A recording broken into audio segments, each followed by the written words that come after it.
So it was a perfect storm of psychological shit that happened, culminating in me really exploding violently at some guy on the street in New York over a really minor incident.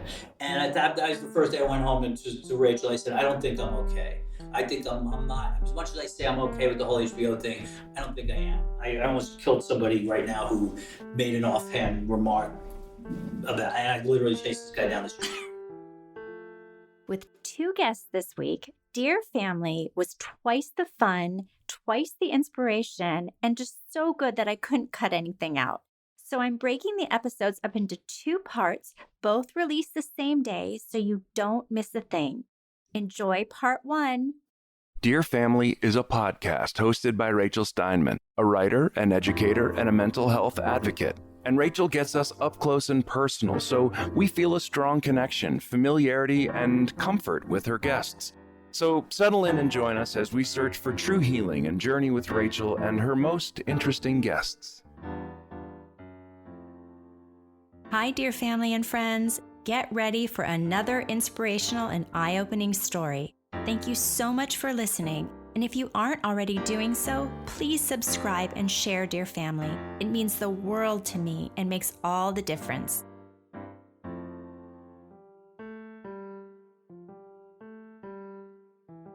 This episode is called Award-Winning Master Storytellers Share Their Real-Life Marriage Story. Terry and Rachel Winter aren't just my dearest friends turned dearest family members. They're also the second married couple in history to ever be nominated for Academy Awards the same year, but with different movies. Terry was nominated for writing The Wolf of Wall Street and Rachel for producing Dallas Buyers Club. Terry loves to tell a good story and Rachel loves to envision and bring it to life. A match made in Hollywood heaven. Terence Winter grew up in a working-class family in Brooklyn, New York. He attended NYU and St. John's University School of Law, practicing law for 2 years before moving to LA to pursue screenwriting. His immense hustle, drive, and talent eventually landed him a dream job, writing 25 episodes and executive producing the legendary The Sopranos, with the iconic tough mobster Tony Soprano hoping to shrink his anxiety attacks on the therapist's couch. Terry went on to create, write, and executive produce HBO's TV series Boardwalk Empire. His Academy Award-nominated screenplay adaptation for Martin Scorsese's The Wolf of Wall Street is a movie that continues to be a favorite with the younger generation. Rachel Winter grew up in the San Fernando Valley in Los Angeles and went to UC Santa Barbara for college, where we first met as freshmen. Rachel's first job in entertainment production was in softcore porn because the only person she knew at the time was in that kind of movie business. She worked her way up as a PA, a cable wrangler, and second AD before catching a break with a legitimate producer and then another until she moved to independent development. Rachel is the Academy Award-nominated producer of Dallas Buyers Club, and she just made her directorial debut in The Space Between, a feature film starring Kelsey Grammer, Jackson White, and Paris Jackson. When Rachel's not designing houses, shopping for vintage furnishings, or clothes, or running her kids around town, Rachel has several projects in development, including the untitled LeBron James biopic for Universal and a feature based on the life of the Daredevil motorcycle icon Evel Knievel at Paramount. Rachel and Terry live in Los Angeles with their tween daughter, their soon-to-be teenage son, and their rescue dog Skittles. I'm so pleased they're here together today to tell us all how their marriage story was worth rewriting to have a happy ending. Hi, Rachel and Terry. I'm so excited to be with you both, and we're recording at your home. And I just want to thank you so much for being on Dear Family. And my mission, besides inspiring through storytelling like you both do, is to keep this podcast about understanding complicated families and finding mental wellness and helping others. So don't get me wrong, interviewing my fabulous friends is definitely a byproduct. And when I told Todd that I was interviewing you, he said, "Are you just interviewing your friends?"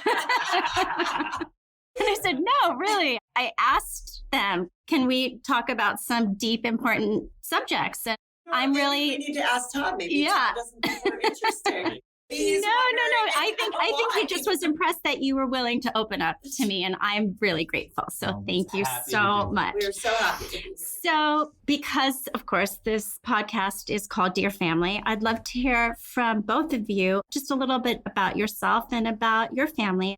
Why don't we start with you, Rach? Okay, great. As you said, I grew up in the San Fernando Valley. My father, my dad, who's still with us, he was public defender for juveniles, and he's been a great example to me for my whole life, just about following your passion and making decisions that feel really right and really true. We can talk eventually about one major decision that he didn't follow his own lead on. And my mother was a stay-at-home mom. She's also still around. Love her. She's amazing. And I'm very close to my parents, I think, which is an indication that I always felt their love and I always felt safe growing up. I definitely carry baggage in my life, and I carried it right smack into my marriage from growing up a certain way, financial stresses. Growing up, that's what comes with a county salary. My dad was a county employee for his entire career. And then I have an older brother. It was challenging growing up with my brother, Josh, who's 2.5 years older, tons of potential, but a classic underachiever and kind of the bad kid. So I went back and forth between really wanting to achieve and be the good kid, but also wanting the attention that bad kids get. And so I think a lot of those things have informed who I am, who I grew into, and why I, did some of the things that I did. But overall, pretty fucking lucky. And you're the mother to two I have amazing kids. Oh, sorry, right. Current family. No, but absolutely. Thanks yes. for that background. Yeah. And now I'm married to this gorgeous man. We have two amazing kids who are they are both simultaneously going to be the death of me and the loves of my life. I know, really. Truly.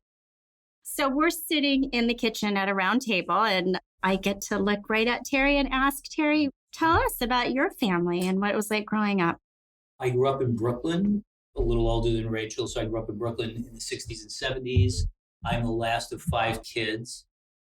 My dad died when I was 7 years old, which was probably the pivotal event in my life in terms of shaping how I view the world and, decisions I made along the way. My mom, shortly after my dad passed away, went back to work, to support our family, of course. So, in some ways, I didn't only lose my dad at 7, I lost my mom too, to work. My grandmother lived with us as well. So it was a very tiny house in Brooklyn with, up until that point, it was me, my brother, and my 70-year-old Scottish grandmother in one 10 by 12 bedroom, my parents in another room, my 3 sisters in another room. It was crowded, and a dog. Like I said, at age 7, my entire world turned upside down. My dad died of cancer, and it was immediately everything changed, not just obviously the loss of the father of the house, but little subtle changes, like suddenly my 17-year-old brother was smoking in the house. Like the next day, the message is that things are completely different now in our house. It's like, this never happened before.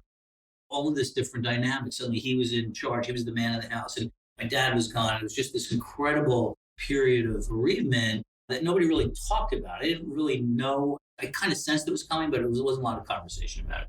Anyway, so that deeply, deeply affected me as it did all of us in a huge way. And that really shaped who I became. So I sort of took things, psychological matters, into my own hands, I think. One of the things I did as a kid as a psychological coping mechanism was, if I was afraid of things, and I was very afraid the protector of our house wasn't around, I used to have these green army men, and I used to carry one of them, the sniper guy, who's kind of long and thin. I used to carry him around in my pocket. And I used to make believe that he was afraid. And I would tell him, I talked to him, this sounds schizo, but it was actually very helpful. It's magical thinking at that age. If he was worried about a school test or a bully or something, I would take him out of my pocket and say, don't worry about it. I'm going to take care of you. I got this. And I would let him hide in my pocket. And then I would go deal with the bully.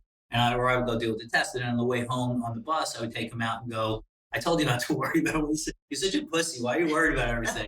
So I sort of just developed this penetrable exterior where I just didn't let on to the world that I couldn't handle anything. And eventually I started to believe it, which was actually great. And, I've talked to therapists and psychologists along the way and said, God, that was an incredibly astute coping mechanism for a little kid to come up with on their own, which, was good. Like I said, it sounds in some ways schizo. So anyway, at some point along the way, I developed a really strong work ethic. I think I was emulating my older brother, who was always hustled. And my grandmother used to always say, oh, your brother worked so hard. And I used to like that. And I used to think, I want people to say that about me. I want to be like him. And I just worked like crazy and went to high school and came home. I worked in a butcher shop. I waxed cars on the weekends. I was a waiter at a local synagogue. And I just wanted to be rich, and I wanted to get out of that neighborhood and just be somebody. I used to wander around the Kings Plaza shopping mall and walk through Macy's and look at all the fancy stuff they had there and think, well, one day I'm going to have all this stuff. That's how I would inspire myself. Just continue to work. I, moved out very shortly after high school, got my own apartment. I was a partner in a delicatessen. That fell through after about a year. I decided I needed to get an education. I never took the SATs. So I went to a vocational high school. I actually studied to be an auto mechanic. That was my background. So I had heard that NYU was a good school. So I scammed my way into NYU, worked full-time at night, went to school full-time during the day. Everything was financed through student loans. I just signed and borrowed the money and figured this is either going to work or not work. And if it doesn't work, they're going to put me in student loan jail. So fine, but I just did that. Like I said, worked full-time the whole way through. My big ambition was to be rich. I didn't really think about being a writer. It just seemed so outlandish, particularly being a writer in Hollywood.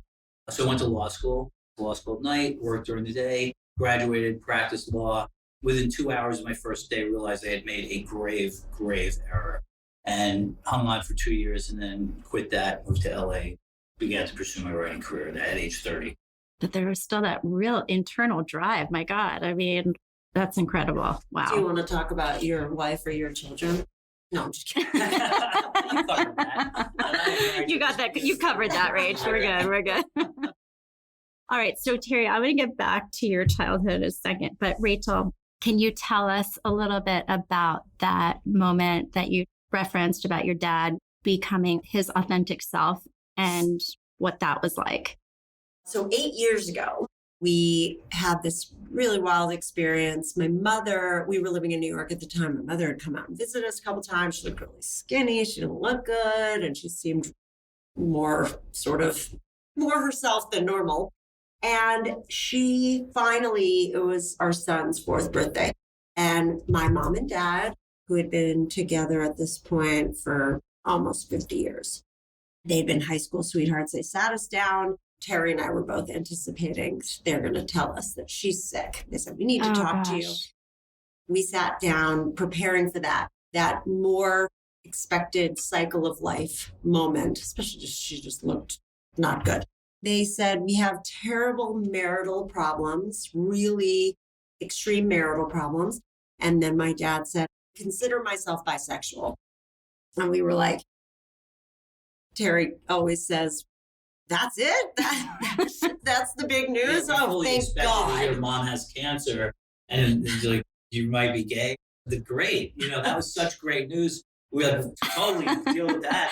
That's fine. I know it's obviously challenging in a marriage, but that's the best news we've heard all day. It was great. It definitely was. It was a very interesting experience being a 40-year-old. I think there are studies about the optimal time for children when parents ideally would or should break up. And it's definitely more along the lines of like 8 to 11 or something like that. And I thought for sure, well, I'm a grown-up, I'm an adult, I have a husband, I have children. I want my parents to be happy. Thank God nobody's sick. This is fine. This doesn't have to be about me. And the fascinating thing was my brother experienced the same thing I did, where you don't realize that to find out that your foundation is built on sand at 40 is much more shocking and had much more of an impact than I could have ever anticipated. And I alternated between being so mad at her and mad at him. I didn't give a fuck he's gay. Nobody cares, obviously. Well, I wouldn't say nobody cares. I mean, in more enlightened, world, but yes. In our world, in this day and age, in the people I spend my life with, in my heart and in my head, I could not possibly care less. Right. But that's probably what held your dad back for maybe. Oh, certainly. Yeah. Certainly. And, as you know, his younger brother had been gay and died of AIDS, which is certainly a big part of what motivated me to want to make Dallas Buyers Club, et cetera, et cetera. But it was just so interesting to be the child of these very sort of like moral, not prominent members of the community in the traditional way, but people who were very respected. People look up to my parents. Things were not what they seemed. And the tension in my house growing up that I think I always assumed had more to do with money and finances and certain stresses that were more typical. Now, of course, can look back and realize that they certainly ran a lot deeper and much more complex than I ever could have guessed. And then the other issue I had with my mother that I carried forward because I had been married once before with no children. And when I broke up that marriage, because that was not the right person for me and not the right relationship for me, I remember feeling very disappointed that my mother was not very supportive. And when this all came about, I realized that it was really connected, that I resented her so much more for her previous lack of support because she was living this massive lie and this lack of courage for herself for so long. Anyway, No, that is really interesting. And it's also somewhat generational. And also, you're a woman who is independent and has always been. And, that generation didn't always feel like they could be on their own. She's always said that. Yeah. I could be a nurse or a teacher. Those were my options. But, there are lots of women. No, that's really interesting. Yeah. But you and your mom have a great relationship now. And yes, and shout out. Hi, Judy. I want to jump in here and say too, I mean, for a guy who, effectively lost both of his parents at an early age, I now, at my age, and when I met Rachel, have parents again, which is amazing. I have a mom who's, worries about me and loves me, and a dad who, I've always said about both of them. I mean, at 2:00 in the morning, I can call Rachel's dad and say, hey, can you come over here and help me? So he'll be here in 5 minutes. It's just that kind of, so wonderful. It's so amazing. So what a gift for me. Not only do I get Rachel and our beautiful kids, but I have parents again. And you call them mom and dad, which I think is the sweetest thing ever. Terry just likes it. He's the favorite. Josh and I had to shove over to the side. So Terry, you were only 7 when your dad died. That is truly unthinkable to lose a parent at that age now that we're parents and we see what that does. And I also know that, there's some generational trauma there because you had mentioned that your mom was also raised by a single mother. So, these things get passed down the family line and there was no therapy and nothing was talked about. And you also mentioned how it kind of translated into your mom not being the warmest with you, right? And yet you're truly one of the most affectionate and warm people with your wife and your kids. I see it all the time with you. Right. I'm just curious, is that like a concerted effort? Where does that come from? No, I mean, my demonstrative love for my family, I think, comes very naturally to me. I think I am naturally a very warm, loving person, I hope. I didn't grow up without affection. I had 3 older sisters who were very, really took up the reins. When my mom wasn't around, particularly my sister Joanne, who's 8 years older than me, really kind of stepped in as a mom figure. So I did have somebody who doted on me when I was in high school. And even though she was like 25 years old, she was the one who used to go to open school night. I remember my high school friends was going, man, your mom's really hot. And I was like, that's my sister.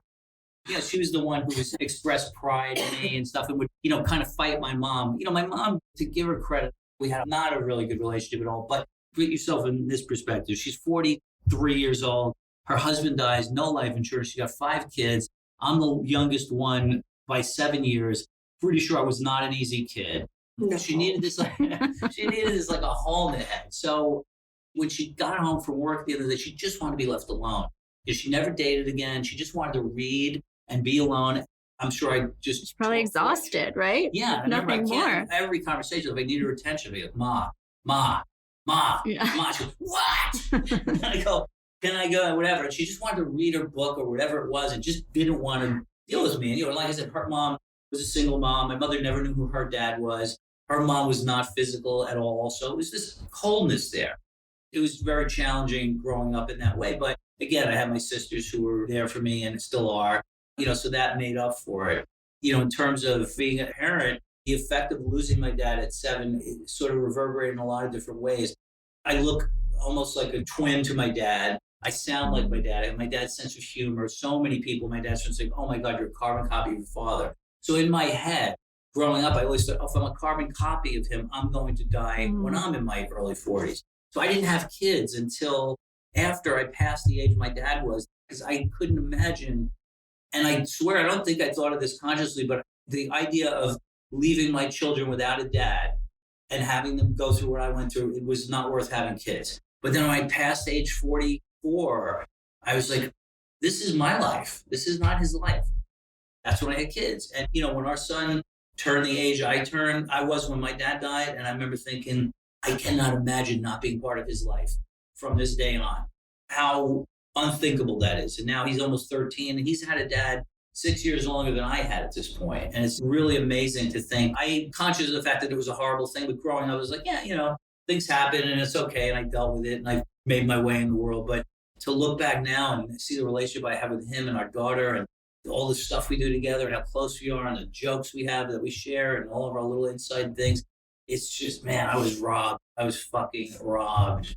And we all were, my dad's death to this day devastates everyone. My sister can't talk about my dad without crying. My brother, he was 17 years old. He said the worst day of his life by far, by a million. On the anniversary of my dad's death every year, my brother is the first one to email everybody, all the siblings, and just say it was 50 something years ago and we love you, Dad. And he was the hug of our family, and to have him taken away was just. Yeah, as you said, it was the moment when everything changed for you. And the reason why I bring up the affection thing is because when people think of Terry Winter, they think of someone that's like writing violent scenes and is like this big, like, I don't even know what they would think of you because I know you on a personal level. Well, I also think we're very emotional, which is beautiful. I am. I cry really easily. I'm like, I love you. See how I talk to the dog like it's a baby?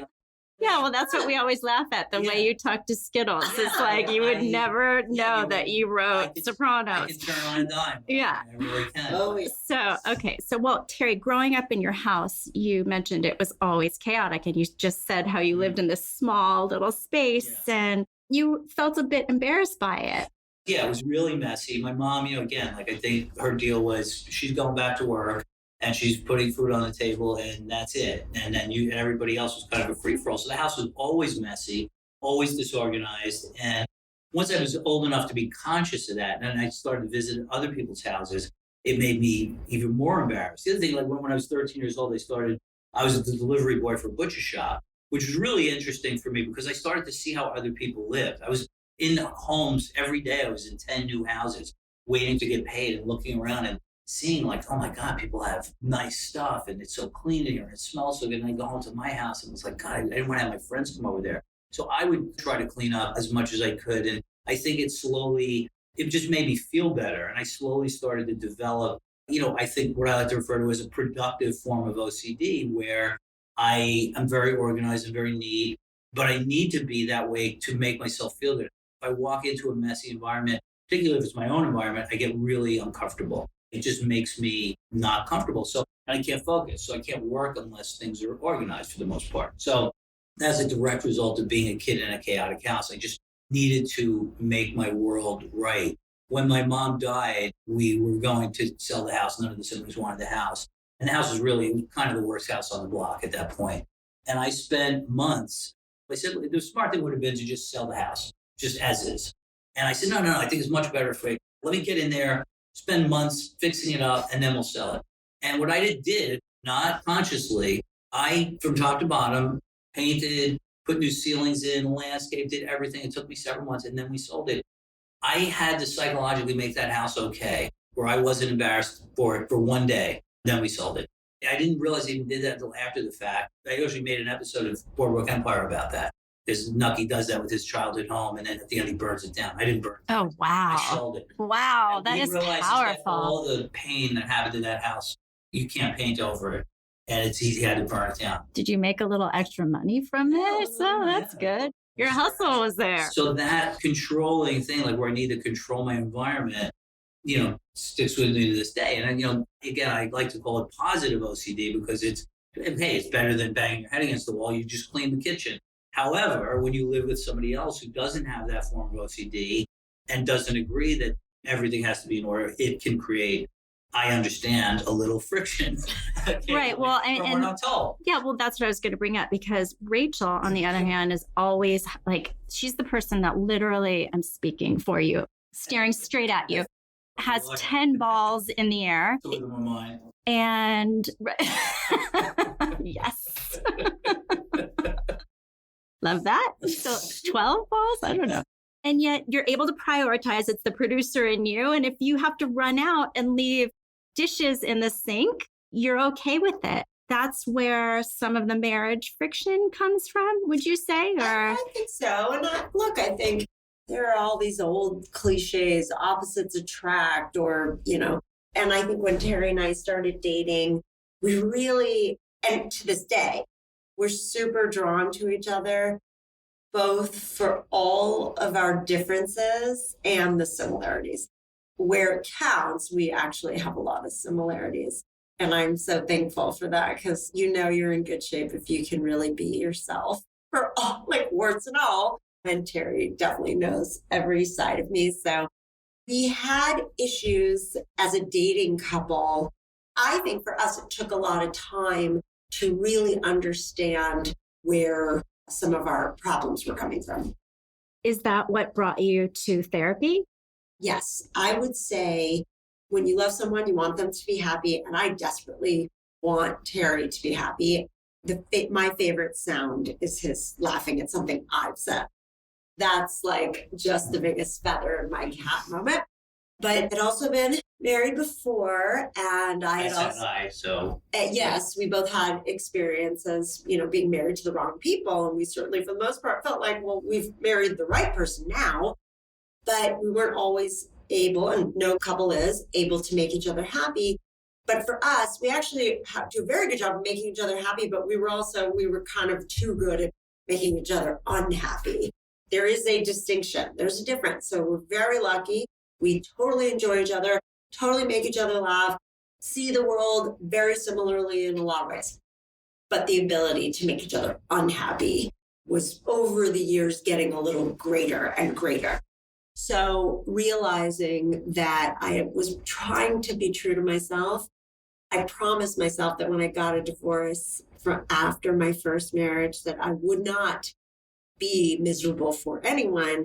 But when you really love someone, you're like, well, maybe I will. That's so sweet. Isn't it so nice? That's so romantic. But I do think the therapy came from, when you care, you are going to go through what can be kind of torturous to sit there. I think we got into a continuous loop because we just kept having the same argument over and over again, where I would say, you're the worst roommate in the world. You leave shit around, or you put a dish on the counter. Why can't you put it in the sink? Why can't you hang this up? It drives me crazy. If I knew somebody drove you crazy, I wouldn't do it.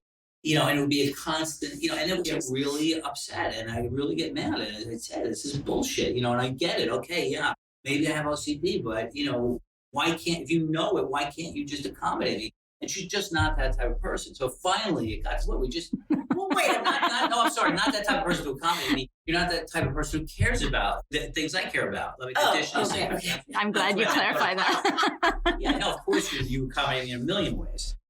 But that was like, you just can't see the world. Yeah. You just can't That's see what the everyone world, really like, wants to in know my about. way. It just doesn't occur to you, and your husband Todd and I laugh, we send each other pictures sometimes, like he feels the same way in a lot of ways. I think about stuff like, I'll send him a picture. It's like, literally, here's the garbage can. And Rachel will put a box next to the garbage can. It's like, what the fuck? Why can't she put it in the garbage can? And we commiserate with each other. And then I sent him one, it was like the pantry door was open and the light on. I said, here, open pantry door with bonus light. It's like that. I didn't even know about these pictures. I didn't either. Jeremy actually is part of another friend of ours. Okay, wow. So this is a theme. So partly, all right, well, I'm not the only person in the world who feels this but way. here's the thing. The problems that's one layer of it. But the anger was deepening for Terry. And I didn't realize how sort of serious it was until he would take it a step further. The only conclusion he said he could come to is that I was doing this to fuck with him. And that's where I was like, oh, this is really a problem. Because then we kind of got the new loop was, well, then why the fuck are you still married to me? If you really think that I'm here on purpose, that in all my busy day, I'm going to make extra time to consciously leave the light on in the pantry, we got to rethink this. How clever you are. That's right. So I think that that's when the fight started to get a little bit more heated. And I think maybe it was around the time of the horrible fires. And you wanted us to go to Mammoth. You wanted us to flee. Right. All right. Well, here, okay. Thank you, Gabe. That was a good setup. A couple of years ago in Los Angeles, there were some very bad fires, as there are sadly now every year. And the fires were getting closer and closer to our house. So much so that on the news, the newscasters were saying, people in your area should consider evacuating. Well, we have 2 kids and a dog, and we also happen to have a house, a vacation home 5 hours away from here where there are no fires. Being the OCD guy, and I'm also, I say jokingly, but not really, the director of security for our house, I'm very security conscious. I'm saying to Rachel, let's get the fuck out of here because, they're saying we should consider evacuating. So let's get our bags packed and let's go to Mammoth and just go. Why not? Why are we waiting? Let's just go. And, kids aren't going to have school anyway. Let's just go. And she's looking at me like I'm crazy. And the longer she's giving me these you're crazy looks, the more insanely angry I'm getting. It's like the news is telling us to evacuate. And you're looking Rachel's at me laughing, by the way. I am nuts. Then she starts laughing. I'm like, what the fuck are you laughing at? What's wrong with you? And this became like we're laughing now, but it was like I was flipping out. Because she's not taking you seriously. She's not taking the fucking news seriously. This is a newscaster. It's not like Mission Impossible where it's the fake Wolf Blitzer. This is the real Wolf Blitzer saying, yeah, your house is going to be on fire in 5 minutes. Just get out. And I'm like, let's just go. What are we doing? And it ended up, of course, the house, she won because the house didn't burn down. I'm glad you won. But okay. I'm sorry you didn't win. Look like I overreacted, but I wasn't overreacting. But it was like, so we were like completely looking at this like a completely different wavelength. At that time, too, I'd been going through some stress at work. I had been with HBO for a really long time. I left HBO, starting out on some new things. So I was under work pressure, but also angry. I had a show that I was really proud of that didn't go forward, and there was a real simmering anger, resentment there. And I think that started to boil up inside me with all this other stuff. So it was a perfect storm of psychological shit that happened, culminating in me really exploding violently at some guy on the street in New York over a really minor incident. And that was the first day I went home to Rachel. I said, I don't think I'm okay. I think I'm not. As much as I say I'm okay with the whole HBO thing, I don't think I am. I almost killed somebody right now who made an offhand remark, and I literally chased this guy down the street. I was like, this even I can recognize that this is not acceptable. Right. I decided to see somebody. So I started to see a therapist in New York who was very helpful, but we didn't ever talk about medication. And when we moved back to LA, the fights continued with Rachel and I, and then the OCD stuff and our battles, our continuous loop of, why do you leave a spoon on the counter? And we finally ended up going to a therapist. And, she very quickly and very astutely said, you have OCD and PTSD. So obvious, so serious. We went for weeks and I fought back. And, when we were talking about, am I crazy to ask an adult to hang their coat up? Does that make me diagnosable with some or am I crazy to ask a responsible mother to leave when the news is saying your house could be on fire? I need to be medicated because of that? Apparently I did, as it turns out. So it finally got to the point where the fights continued and they really got bad. And it's sort of like where, you see these shows where people go to rehab and, the person doesn't realize they have a problem. And sometimes they say, look, I don't think I have a drug problem, but I get it. You guys are so freaked out and I'm just going to take your word for it. Okay, I'll go to rehab. And I'll say, just because I don't think I have a problem. And it wasn't until I did get on an anti-anxiety medication that I felt differently. And, like something would happen at home. It was pretty quickly, within a week or two. Something that would normally set me off. I'd feel the anger start to rise and then I couldn't get there. It would just go like, if you think of it like a thermometer, starting at 0, and I would blow the top of the thermometer off. And it would get up to like 30, 40, and then it would just go down again. And I would just go. And you could observe this happening. I felt it. I felt it going. I'm like waiting for it to go where I'm ready to stand up and start screaming. And I go, fuck it. And not get there. God, and it felt better. And the good news is for guys out there who are worried that, if I go on this, I'm going to lose my edge. I can totally get there. When I need to, and if something really requires my asshole side, it's there. But it's there. It's reserved for when you need it and when it's moments. Not with my family. Not about leaving a coat on the floor, but I really appreciate you saying that, because I do think like a lot of people are very reluctant to take medication because they're afraid it's going to change their personality and there are side effects, but it's worth saving a marriage over. Yeah, and artistically, I was really concerned as a writer. Yeah, that's really my next question. Is this going to change my ability to write, dark, crazy characters stuff? And no, not at all. It didn't change anything. And in a way, it actually maybe made it easier to work because I think it helped me focus a little better, maybe, or just don't feel not spin your wheels, waste your energy. Exactly. And Terry, I am so blown away by your history of your work ethic and what you did to get an agent by creating an agent, and everything that you did is just, your story is phenomenal. And I know that it really kind of, the fuel was set. Like you said, we're going into these homes and you had this desire to be rich. That's what you associated success with, right? A big house and whatever it was that you thought. But you also mentioned to me ultimately that the irony is that it was really like finding something that you were passionate about that helped you become successful. And this is a question for both of you, because this is a question we as friends discuss a lot. And how do we instill ambition and drive and passion in our kids who have it so much better than we did, right? I mean, that's the $1 million question, but I'm just curious, like, do you have any thoughts on that? I think about it all the time, and it really is the great conundrum of self-made people. You work so hard so your kids don't have to, but the thing that made you successful was working so hard. Yeah, when I think back at the days, I remember being in college delivering newspapers. I used to deliver the newspapers to the paper boys. And I never forget this one Saturday morning. It was 6 a.m. It was the last stop. And I had to deliver like 80 papers to this kid who was a paper boy who then would deliver them to the individual homes. And he lived in an apartment building. I was just exhausted. I was going to school full time all week and busting my ass. And I got to his apartment building and his elevator was out. And I had to walk up 6 flights of stairs with these newspapers. And I was so exhausted. I literally sat down on the steps and started crying. I was so fucking fried. How old sat were you? there, 20, in college, a sophomore in college. Funny, a little background with my mom, who is not the most loving, demonstrative person. Again, when I got into NYU, I called my mother and said, Mom, I got accepted to New York University. And she said, I'll give you 6 months. And I was like, that was her way of encouragement. Mom. So I remember sitting on that steps crying. And I remember thinking to my mom, said, I'll give you 6 months. I was thinking, like, I can't do this anymore. And I just said, shut the fuck up, you whiny ass. Start walking up the fucking stairs. And I just got up and I delivered them and then put it away. So it's like that kind of drive. Like I had to, nothing is going to stop me. I don't care what I have to do. I'm going to get from A to B. You look at our kids now, again, it's like our kids all the time. I didn't fly on a plane until I was in my 20s.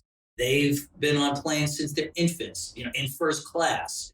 It's like that stuff. It's like unthinkable. The idea of, one early time in my writing career, I worked with a writer. We were trying to come up with a story idea for a family. And he said, I got it. He goes, what's something that every family does at least once a year? And I said, what? He goes, they go to Hawaii. And I went, what? He goes, yeah.